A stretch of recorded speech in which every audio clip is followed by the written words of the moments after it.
Buenos dias, all you otakus and casual anime fans out there. Junky, the master beta, brought to bring you a brand-spanking anime fan sub review for the spring season of 2014. If you're an avid watcher of anime, I'm sure there have been times when you appreciate an anime that just touches your heart and just makes you grieve for certain characters. Whether it be Tomio Okazaki from Clannad or Angel Beats Yuzuru Otonashi. Sadly, few animes deal these types of feels, and when one comes around, you just appreciate it. Luckily, the following anime has such feels. And it's by the same creators as Elfin Lead. Chicks and dicks, thank you once again for joining my dumbass for my review of Goku Goku no Brynhildr, or in English, Brynhildr in the Darkness. Love goes to Mezashite for the fan subs.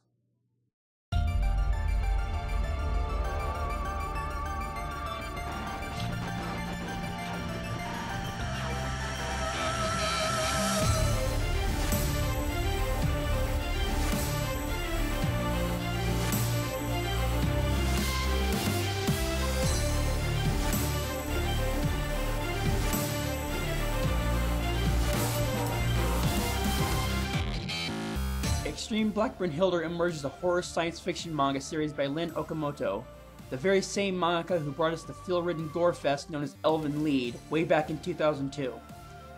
The manga began serialization in Shueisha's Weekly Young Jump on January 2012, with the first tankobon volume released on May 18th. 9 volumes have been released since then as of April 18th, 2014. The anime adaptation is by Studio Arms, who also brought us the Elfin Lead anime, as well as Ikkitousen and last season's Wizard Barristers. The anime began airing on April 6, 2014, and is directed by Kenichi Imaizumi, script and series composition by Yukinori Kitajima, Hiroaki karasu as chief animator and character designer, along with Manabu Fukuzawa as the key animator, and finally, now Tokisawa as director of the brilliant musical score.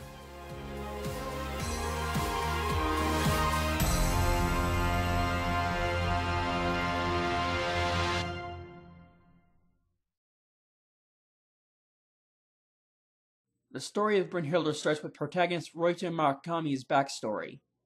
When he was a brat, he made friends with a hot little girl named Neko Kuroha, who he remembers by characteristic moles near her armpits. Ew. They blissfully spend their days of youth hanging out, stargazing, and dreaming about aliens. One day, Neko tells ryouta that she knows where to find an alien, and agrees to show it to him. And en route, while hugging the side of a frickin' dam overlooking a fucking 400-foot drop, this happens.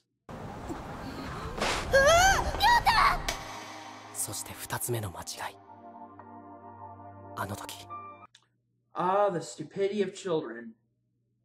'Tis a dangerous thing. Ryouta survives but finds out that Neko died in the fall, and spends the next several years staring up at the sky mourning her loss with the dream of someday prove aliens exist in order to one day honor her. One day, out of nowhere, the cliché transfer student plot pops up. And that transfer student turns out to be... Neko-san da. Kuroha? Neko? Who are you expecting, Santa Claus? But Neko admits to not knowing ryouta, so at first he keeps his distance, unsure of what to do. But then during a swimming class, a girl gets her knee caught in a drain pipe and nearly drowns, but is secretly saved by Neko, and later reveals to ryouta that she transferred into the class for the sole purpose of saving 2 students who were destined to die on that day, the other of which is ryouta himself. She warns him not to go home, but he of course doesn't listen and is nearly crushed by a boulder as a result. But, just in the nick of time,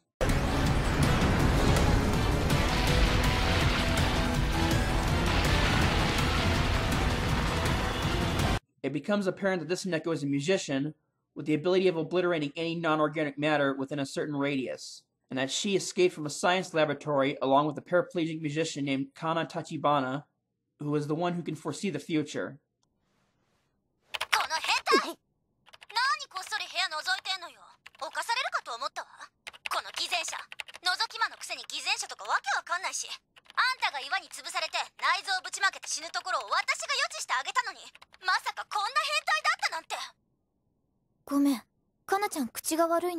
Upon getting involved further, he learns that the magic girls need special pills in order to survive. if each of the girls don't take a pill once every 24 hours, their bodies degrade, involving a rather boring blood show, and die. Sadly, they don't have much of their miracle antidote left. So, feeling some kind of deep-seated attachment to these two, with no other real motive, maybe other than possible pussy, ryouta puts himself in harm's way and aids the two of them, using his highly esteemed wit and bravery to get them more pills, and helps protect them from the evil scientists trying to hunt them down.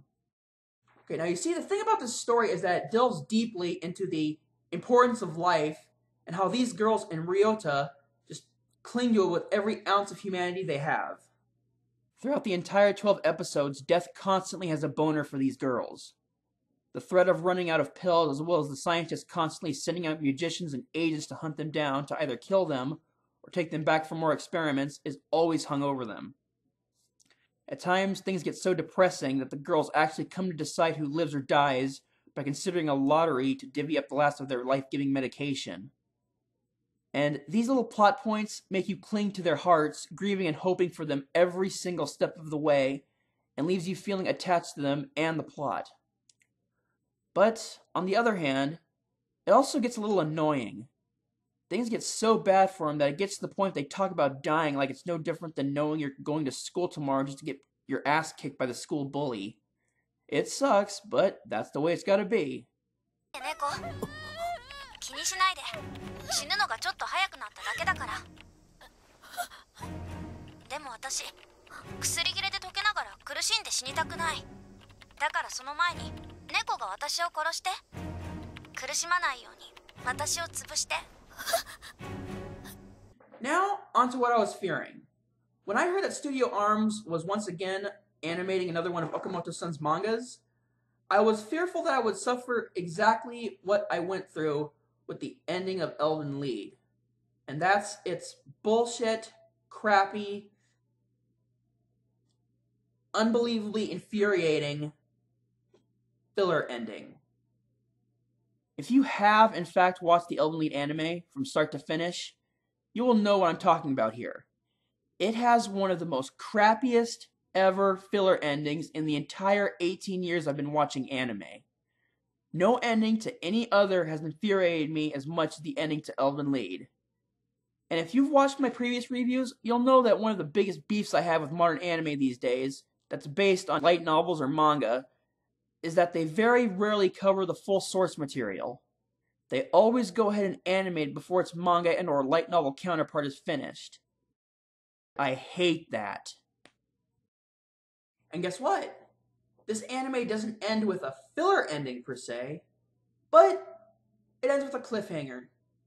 A very shitty one. And not only does it end at the most stupidest of points, it doesn't exactly end on a very happy note either. It's one of those endings that'll leave you feeling one of the two things: begging for more, or severely disappointed. The story is awesome, it's a tearjerker, it has science fiction elements, but I'm warning you now. If you want a completed story, spare yourself the annoyance and just read the damn manga.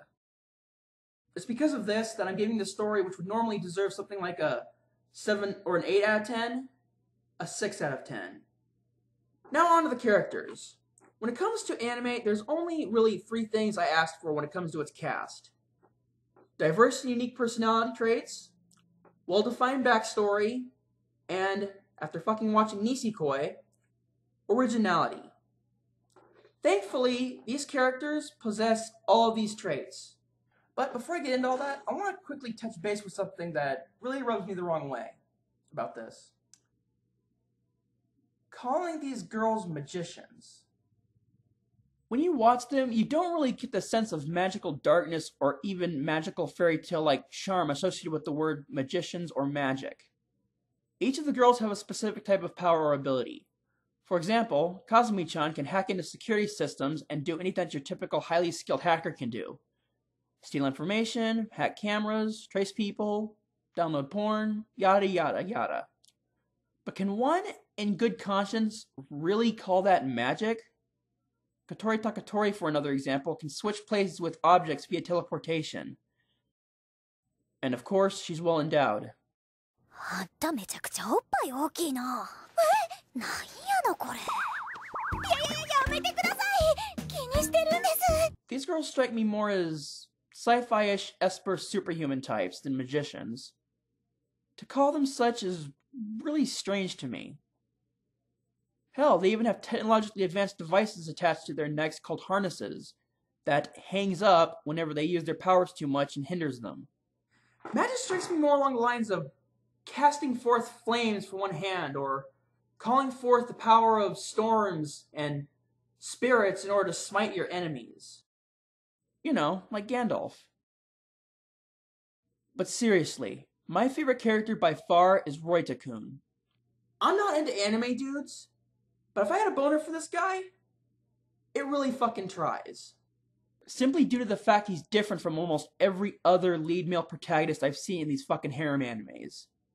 Sure, it's on small accounts, but with how fed up I am with cliche harem protagonists, it's a goddamn godsend for me. Sure, he gets a little flustered when seeing the female cast naked. Sure, he rejects the very direct and very alluring advances of some of the cast members, but which is understandable due to his feelings for Neko, I think. But when they're disrespectful to him, for example, or treat him like shit, he calls them out on it. Kana, 今まで散々俺を変態扱いしてくれたな。お前のために命がけで薬を手に入れた俺に何か言うことがあるんじゃないか。もったいつけるな。ちな。And when they attack him, he fights back. In short, he's got some kind of balls. And I fucking love that. And he has the wit and sharpness that could very well be on par with Lelouch Lamperouge or even Light Yagami. お前の魔法は人の記憶を見ることか。いや、見るだけじゃなくて書き換えたりもできるんだな。どうしてそう思うの？吉家に魔法使いの友達がいるわけがない。それなのにお前のことを友達だと言っていた。それはつまり記憶を見るだけじゃなく書き換えもできるってことだ。あなた何者なの？そんな質問をしないとわからないということは、お前の魔法は相手の目を見る必要があるんだな。As the story moves forward, more escaping magicians join Ryota's harem, including Kazumi Shirairinzor. I can sum her up in 2 words: hacker whiz and hungry for penis. Other characters include the evil science organization magicians who serve them and hunt our heroes in order to get their fair share of the life-giving medication.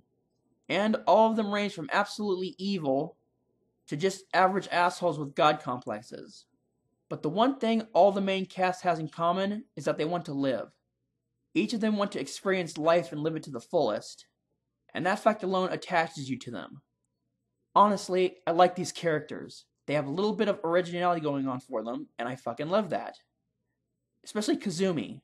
She's horny as hell, but at least she's not a fucking Cinderella bitch who tries to hide it. Points for originality. I give these characters an 8 out of 10. In all honesty, if there's one thing I look for in an anime, it's gore. Especially in animes with lots of action. If it's an action-based anime, blood is a must-have. It's provocative, it has a sense of urgency and peril. I fucking love it. But the truth is, compared to Elfin Lied, the blood factor here is honestly kind of lacking. In Elfin Lied, the Diclonius' main method of killing people was cutting off the limbs and heads of their victims with their vectors, which in turn offered some pretty blood-curdling imagery. The first 5 minutes of the first episode is nothing but blood, gore, and decapitation. Just the way I like it. But while there is gore here, it's rather mellow here in comparison. Whenever we would get to see some gore, it's always obstructed. Damn you, strategically placed person! Damn you, strategically placed ominous smoke! Damn you, strategically placed banister! But where this anime lacks in blood, it makes up for with disturbing.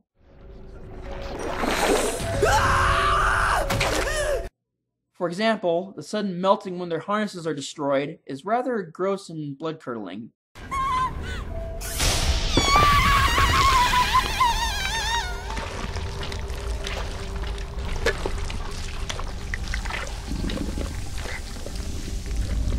If there is one thing that Lynn Okamoto does well, it's combining cute and humorous themes with utter drama and sadness.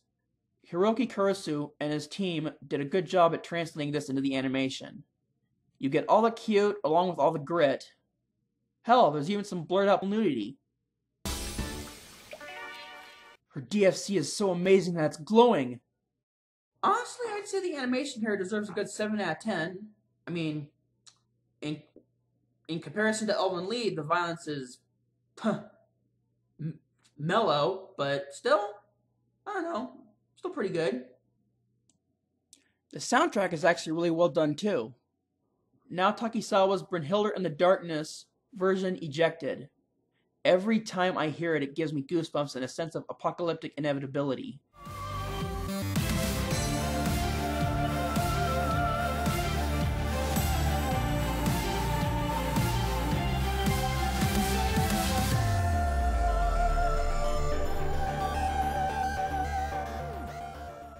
As for insert songs, there's everything that's needed in both an emotional science fiction epic as well as a harem. There are moving piano pieces when things get emotional. 私の寿命であんたが大人になれるなら安いもんよ。16歳になったらその気になれば結婚だってできるんだよ。And of course, silly little things like a drum and trumpet theme when Kazumi tries to seduce ryouta. ごめん。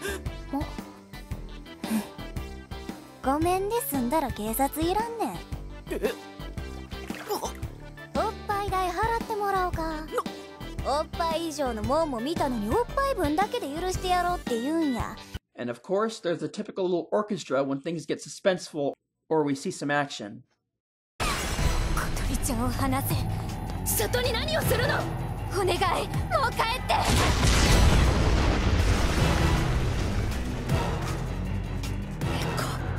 目障りだ。早くしろ。猫ごめん。Very well done soundtrack. 9 out of 10 from me. Especially with that opening theme. Honestly, my final say on this is good story, good characters, but you guys, that ending. Oh god, this fucking ending. Everything here is pretty damn good. You'll laugh, you'll get excited, and you'll most likely cry. The music is ominous and fits well with everything, and the focus on a group of girls trying so hard to enjoy what little life they have, despite everything and everyone trying to kill them, is an excellent tale to follow. The characters have a little, if not a lot, of originality to them, although I don't really know why they call them magicians. That doesn't really stick with me. But its one major ass flaw is that I can't get over its stupid anticlimactic ending. It sucks. It's the lack of a decent ending that compels me to award Goku no Brynhildr, Brynhildr in the Darkness, 3.5 harnesses, and award at the rank of read the manga. Unless they make a second season, you should just skip this damn anime and just go straight for the manga instead. You'll be glad you did. Trust me.